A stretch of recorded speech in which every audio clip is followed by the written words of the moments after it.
കൊല്ലത്ത് ഗാനമേള വേദികളിൽ ഇഷ്ടഗാനം പാടി എല്ലാവർക്കും പ്രിയപ്പെട്ടവനായ പിന്നണി ഗായകൻ ആശ്രാമം ഉണ്ണികൃഷ്ണൻ ഇത്തവണ തെരഞ്ഞെടുപ്പ് രംഗത്തേക്ക് ഇറങ്ങുകയാണ്. കൊല്ലം കോർപ്പറേഷനിലെ ആശ്രാമം ഡിവിഷനിലാണ് ഇടതുപക്ഷ സ്ഥാനാർത്ഥിയായി ഉണ്ണികൃഷ്ണൻ മത്സരിക്കുന്നത്. വിജയിച്ചാൽ വാർഡ് വികസനമാണ് പ്രധാന ലക്ഷ്യം. കൂടാതെ ഫ്രീയായി നാട്ടുകാർക്ക് പാട്ട് കേൾക്കാനും അവസരമുണ്ടാകുമെന്ന് ഉണ്ണികൃഷ്ണൻ റിപ്പോർട്ടറിനോട് പറഞ്ഞു.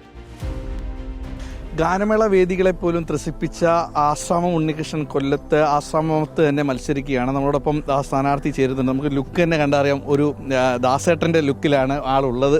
ഇതെന്ന് പറയുന്നത് ജനകീയമായിട്ടുള്ളൊരു സംഭവമാണ്. മറ്റത് ഇപ്പോഴത്തെ ഗാനമേള അറിയാലോ, ഹൊററാണ്, ഹൊറർ ടെററുമാണ്. ഇതെന്ന് പറഞ്ഞാൽ സമാധാനവും സന്തോഷവും സമാധാനവും തരുന്ന ഒരു, പിന്നെ എന്ന് പറഞ്ഞാൽ മത്സരമാണ്. അതിൻ്റെ ഒരു മത്സരത്തിൽ എന്ന് പറഞ്ഞു കഴിഞ്ഞാൽ നമുക്ക് ഏറ്റവും കൂടുതൽ വിജയസാധ്യതയുള്ള ഒരു മേഖലയായതുകൊണ്ടാണ് എന്നെ പാർട്ടി തിരഞ്ഞെടുത്തത്.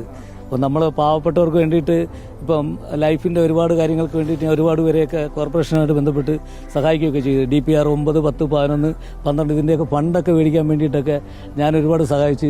അപ്പോൾ ആ രീതിയിൽ പാവപ്പെട്ടവരെയൊക്കെ സഹായിക്കാൻ വേണ്ടിയിട്ടൊക്കെ എനിക്ക് കഴിഞ്ഞിട്ടുണ്ട്. അപ്പോൾ ആ ഒരു സപ്പോർട്ടും കാര്യങ്ങളും ഞാൻ ചെയ്യുന്നത് കൊണ്ടായിരിക്കാം എന്നെ കൊല്ലം കോർപ്പറേഷൻ ഡിവിഷനിൽ 15 ആശ്രാമം ഡിവിഷനിൽ സ്ഥാനാർത്ഥിയാക്കിയതെന്ന്. നമുക്ക് ഇവർക്ക് വേണ്ടിയിട്ടും കൂടെ, നമുക്ക് റിപ്പോർട്ടർ പ്രേക്ഷകർക്കും അപ്പോൾ ഇവർക്കും വേണ്ടിയിട്ട് ഒരു പാട്ടങ്ങ് പാടിയാലോ?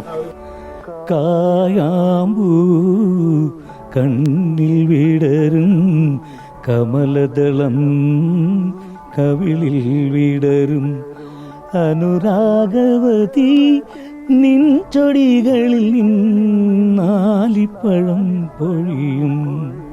പറയാനുള്ള ആശ്രാമം ഡിവിഷനിൽ ഒരുപാട് പ്രശ്നങ്ങളുണ്ട്. കുടിവെള്ള പ്രശ്നമുണ്ട്. അത് കാരണം എന്ന് പറഞ്ഞാൽ ഇവിടുത്തെ പ്രോജക്റ്റുകൾ തയ്യാറാക്കി അവിടെ കൊടുത്താൽ മാത്രമേ അപ്രൂവ് ആയി കിട്ടൂ. അപ്പം ഇവിടുത്തെ മുൻപുണ്ടായിരുന്ന ഒരു കൗൺസിലർ അവർക്ക് എന്തുകൊണ്ടാണെന്ന് അറിയത്തില്ല, എന്തുകൊണ്ടാണോ അവർ വികസനത്തിന് വലിയ പ്രാധാന്യം കൊടുത്തില്ല. ഇവിടെയുള്ള പാവപ്പെട്ട ആൾക്കാർ വീടും പട്ടയം കിട്ടാത്ത കുറേ ആൾക്കാരുണ്ട്. അവരുടെയൊക്കെ പ്രശ്നങ്ങളൊന്നും ഇവിടുത്തെ മുൻ കൗൺസിലർ ഇടപെട്ടിട്ടില്ല.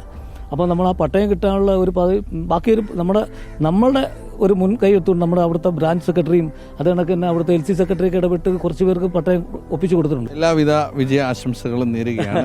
അപ്പം ആശ്രമം ഡിവിഷനിലുള്ള വികസനത്തോടൊപ്പം തന്നെ കൊല്ലം കോർപ്പറേഷൻ സംഗീത സാന്ദ്രമാകട്ടെ എന്ന് ആശംസിക്കുകയാണ്. വീഡിയോ ജേർണലിസ്റ്റ് സബൂ താഹിറിനൊപ്പം reporter Dileep Devasya, in reporter, Kollam. അങ്ങനെ പാട്ടും പാടി ജയിക്കാൻ ഒരു സ്ഥാനാർത്ഥി ഇറങ്ങിയിരിക്കുകയാണ്. തെരഞ്ഞെടുപ്പ് ആകുമ്പോഴേക്കും ആളുകളുടെ മനസ്സിൽ ആരാണോ ഇടം നേടുന്നത് അവർക്ക് വിജയം സമ്മാനിക്കുന്ന ഒരു രീതിയാണ് നമ്മൾ പൊതുവേ കണ്ടുവരാറുള്ളത്. അപ്പോൾ എല്ലാവർക്കും എല്ലാവരുടെയും മനസ്സിൽ ഇടം നേടാനായിട്ടുള്ള അവസരം ഉണ്ടാവട്ടെ.